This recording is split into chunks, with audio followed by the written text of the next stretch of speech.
चला आज आपण बनवणार आहोत चिकन फ्राय। त्याची पूर्वतयारी करून घेऊया। याच्यामध्ये मी आलं, लसूण आणि कोथिंबीर हे वाटून घेतले, कुटून घेतलेले आहे, पेस्ट बनवून घेतली आहे त्याची। आणि आता बघा मी चिकनमध्ये लेग पीस घेतलेले आहेत, त्याला हे असे कट मारून घ्यायचे। थोडा डीप कट मारायचा म्हणजे मसाले चांगले आतमध्ये पर्यंत लागले जातात, त्याच्यात मुरले जातात, म्हणून हे असे कट मारून घ्यायचे। आता हे सगळ्या लेग पीसला मी कट मारून घेतले। त्याच्यामध्ये आपण जो मसाला कुटला होता, आलं, लसूण आणि कोथिंबीर याची पेस्ट घालायची त्याच्यामध्ये। आणि आता आपल्याला मसाले घालायचे आहेत। मसाल्यांमध्ये मी लाल तिखट घेतले, लाल तिखट आहे, हळद आहे, धने-जिरे पूड आहे आणि थोडीशी काळी मिरी पूड घेतली आणि गरम मसाला। हे सगळे मसाले घालून घ्यायचे। चवीनुसार मीठ घालायचं आणि दही घालायची त्याच्यात। दही घातल्यानंतर ते चांगलं मिक्स करून घ्यायचं। आता हे थोडंसं त्याच्यात तेल घालायचं। बघा एवढं थोडंसं तेल घातलं, 1 टेबलस्पून वगैरे तेल घातलं तरी बस झालं। आणि आता हे सगळे मसाले चांगले मिक्स करून घ्यायचे। आपण ज्या त्याला कट्स मारले होते ना, चिरा मारलेल्या, त्याच्यामध्ये चांगले ते मसाले गेले पाहिजे। हे दोन तास आधी जरी तुम्ही करून ठेवलं तरी चालेल। आता आम्हाला तर सकाळी करायचे होते, म्हणून मी रात्री हे मसाला लावून फ्रीजमध्ये ठेवून दिले होते।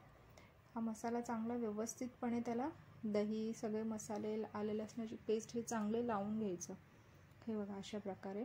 आणि जेव्हा आपल्याला करायला घ्यायचं असेल तेव्हा त्याच्यामध्ये मी तांदळाचं पीठ घालते आणि थोडंसं बेसन घालते। हे दोन्ही पीठ घातल्यानंतर चांगलं मिक्स करून घ्यायचं, म्हणजे ते कोटिंग ती सगळीकडे सगळ्या लेग पीसला लागली पाहिजे, म्हणून हे चांगलं मिक्स करून घ्यायचं। हे हवं तर तुम्ही डीप फ्राय पण करू शकता। मी शॅलो फ्राय करते तव्यावरती। तुम्हाला डीप फ्राय हवं असेल तर तुम्ही डीप फ्राय पण करू शकता। आता तवा घेतला, तव्यावरती मी थोडंसं तेल आणि बटर लावलेलं आहे आणि तव्यावरती हे सोडायचे। आपण फिश फ्राय करतो ना, तशा प्रकारे हे लेग पीस फ्राय करायचे। हे बघा आता एका बाजूने झालेत आपले। आता हे दुसऱ्या बाजूला पलटून घ्यायचे। दुसऱ्या बाजूने पण चांगले असा कलर, ब्राऊन कलर येईपर्यंत थोडे फ्राय होऊ द्यायचे।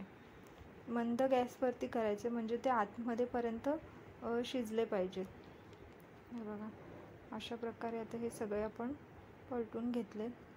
छान वाटतात हे घरच्या घरी, अगदी सोप्या पद्धतीने।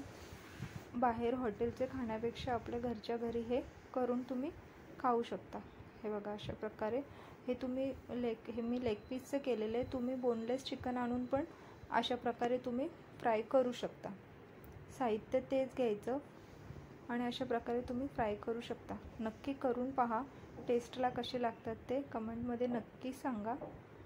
हे बघा आपले हे लेग पीस आता खाण्यासाठी रेडी आहे। नक्की ट्राय करून बघा, खूप छान लागतात।